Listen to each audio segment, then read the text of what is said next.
Hey, hey, hey! Welcome to Metz's Happy Hour. I'm with Michelle and Brian, and we're going to make 2 drinks again today, because you know what? It's important. Some of us don't like certain drinks.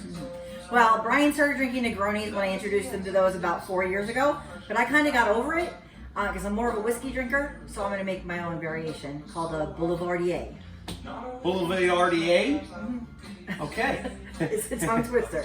And I'm going to make the the Negroni, okay? A very classic aperitif, okay?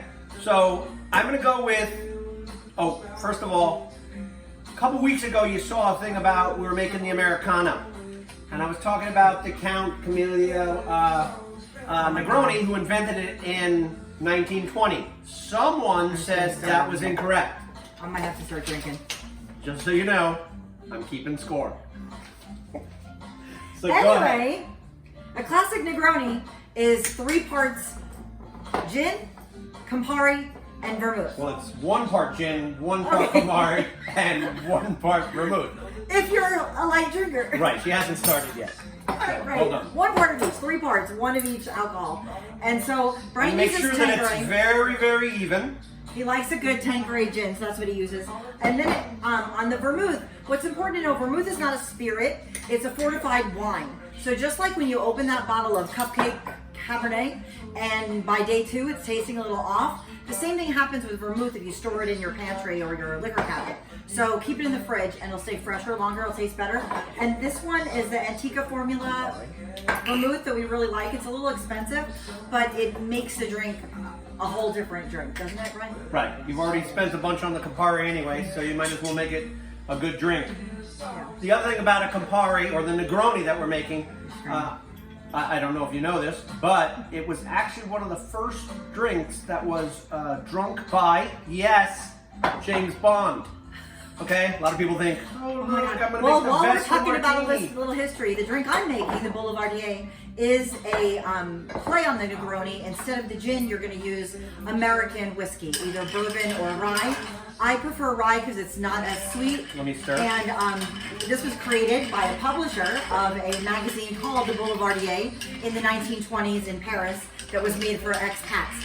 So Americans like their own whiskey, and this one used it. So. Okay, so we have something, in Paris, in a little magazine, or we have James Bond fans.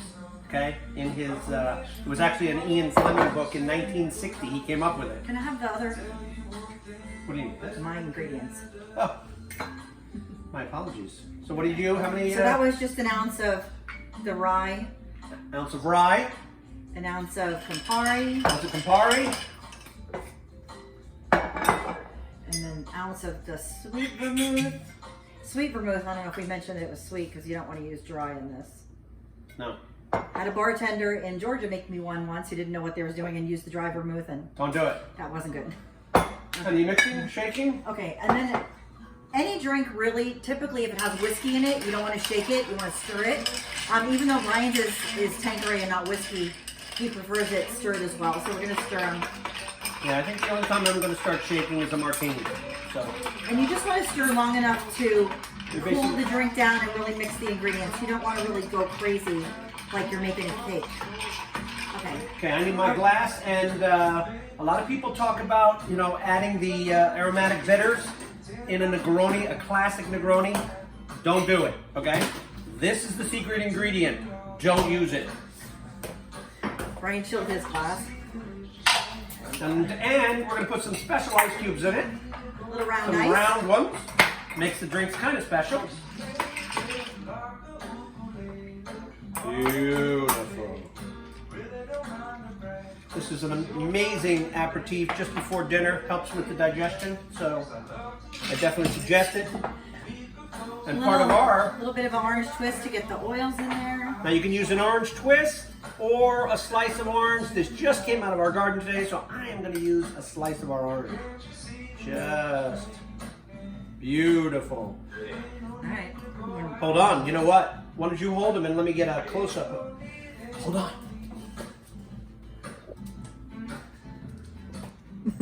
Looks nice. Oh, very nice, very nice.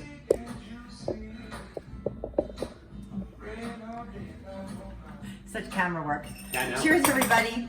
Here's to a good weekend. Cheers. Oh my gosh, that's so good.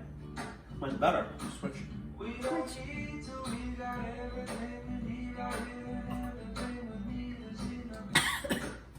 Okay, I like mine better. Yeah, much better here. Cheers.